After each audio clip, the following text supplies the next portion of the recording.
Well, today we need to talk about what's going on in the condo market in Florida. It is not going well. In fact, it's going extremely bad. So we're going to go over this recent article, which I'm going to link in the description. It is an article from Redfin talking about a lot of statistics of what's happening. And in case you're wondering, right now I'm in Sarasota at Nathan Benderson Park. This is a really cool park. It's got so many things to do, and I'm just going to take a nice little walk and kind of show you around. As you can see, there's rowers behind me in the far distance. This is a place where there's tons of rowing happening all the time, including championships. So the headline says that Florida condo prices are falling as cost of insurance and HOA fees skyrocket. I'm just going to quickly touch on this before we kind of dive into the article. But basically, the cost of insurance for condos has gone up significantly. One of the main reasons was the Surfside collapse in 2021. There was a couple buildings that fell down in the Miami area in South Florida, and unfortunately that caused a whole snowball to start rolling down the hill and got bigger and bigger, which eventually has caused our insurance prices to be up so much more. And it's not just for condos, it's actually everything. All insurance has gone up.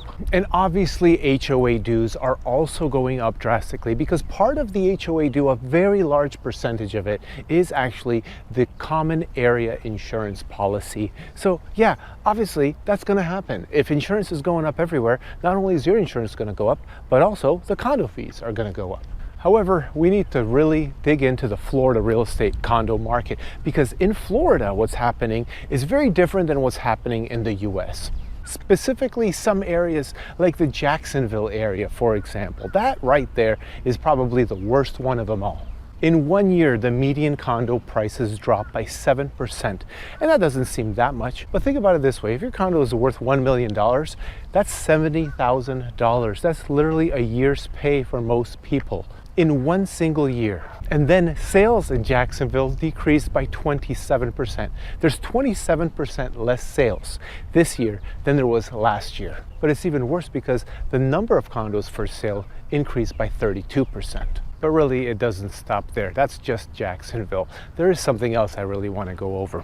The active listings on the market for condos. You know, in the US, we have 11% more condo listings. That's the entire nation as a whole. But then there's Northport. Get this. So Northport is just a little bit south of me. I'm in Sarasota, Florida. So it's just south of us. It's actually in Sarasota County. And unfortunately, we have an 82% increase in the total condo listings in Northport from January 2023 to January 2024. But here's a few more metro areas. Cape Coral had 85% more. Jacksonville had 35% more. That is over 3 times more than the national average. Orlando has 47% more. Tampa has 48% more. And the entire state of Florida, on average, has 40% more listings for condos than we did 1 year ago. Now let me ask you something. And this is where I'm going to need you to pause the video real quick and make a comment, because I need to know what you think about this. If all of 2023, we had an increase, and some of these markets are 40%, 80% more, but the national average is only 11%. What do you think will happen if for only 6 more months, so up until, beginning of September, we have such increases with our condo inventory in Florida? Do you think the prices are going to drop? And if you do, how much? Give me a percentage. Just write it in a comment. Pause it right now. Write it in a comment. I think they're going to drop 38%. I think they're going to drop 2%. I think they're going to increase. And if you think they're going to increase, I don't know. This makes no sense. And just real quick, in contrast to single family homes, let's look at Miami. This is not at all what's happening for single family homes. The median sales price for single family homes increased by double digits in the last year, and sales actually rose 9%.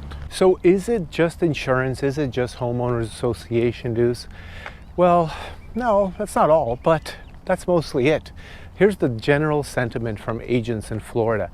They're basically saying it's really the fear of uncertainty. That's one of the reasons. We don't know how much more these condo fees are going to rise and insurance is going to rise. So why get into something with a whole bunch of uncertainty when you're spending this much money on a condo? And the second thing is the average increase in insurance rates for condos was a whopping 40%. 8% in 2023. And although the insurance rates for condos have increased on average 40%, that is not the only thing that's actually ticking up the cost of the homeowners association fees. And in case you don't know, when you buy a condo, you have a fee you have to pay to the association because they manage, the pool and the clubhouse and the roads and a whole bunch of stuff, right? And the building itself. So one of the reasons, which is completely unrelated to all the hurricanes and everything that we have that are increasing the insurance rates, is that we had a bill in the Senate that passed a few years back, about 3 years back, and now the official implementation is happening on January 1st, 2025. So condo buildings are preparing to implement this law. Here's what it is. They have to do structural inspections. The building is over 2 stories, and the building is built within the last 30 years, and it's within 3 miles of the coastline, which the majority of condos in Florida are within 3 miles of the coastline. Then they have to do a structural inspection to make sure that everything is okay. And then, if something is not okay, they have to actually repair it. Now, do you think that the $400 monthly fee that they were collecting covered that unexpected expense? The answer is no. The whole inspection itself, which is sometimes in the hundreds of thousands of dollars, was not saved for. They didn't save that money up. And then when there's a repair that needs to be done, well, that wasn't in there either. They usually do collect some money for repairs and general ongoing maintenance, but not this one.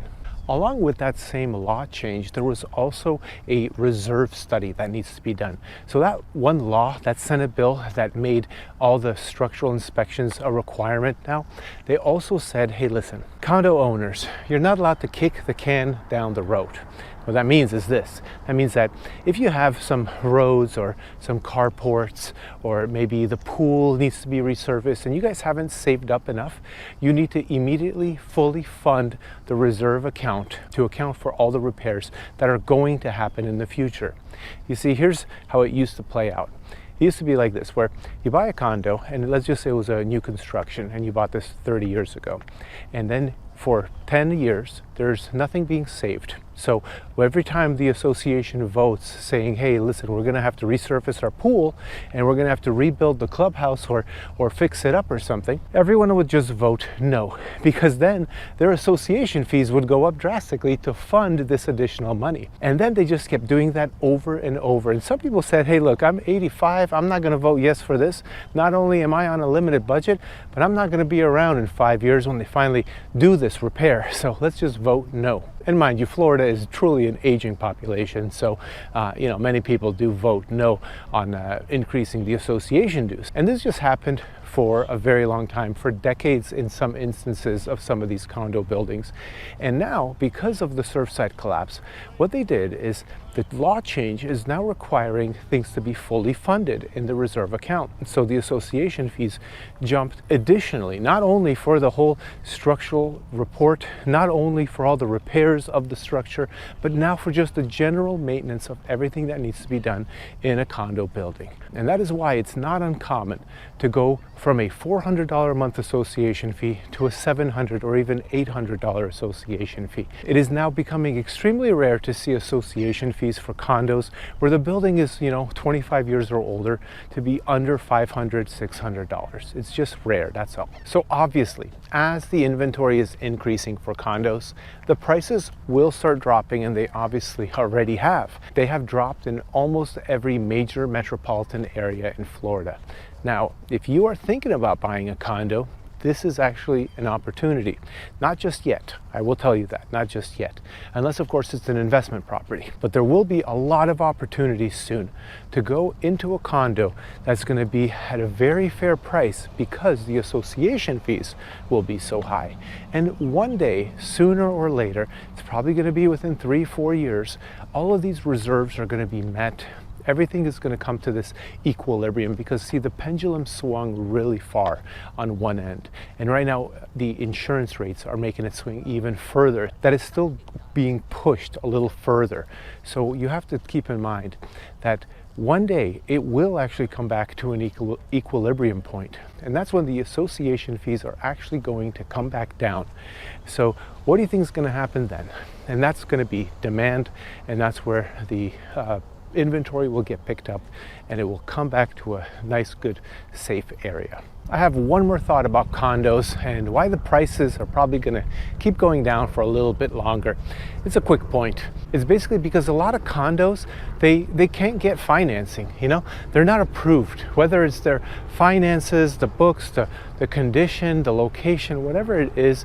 You know, getting a loan, an FHA loan, is next to impossible on a condo because the whole association needs to be approved, and that's a long, tedious process, and no one's going to go through that, and then that approval expires eventually anyway.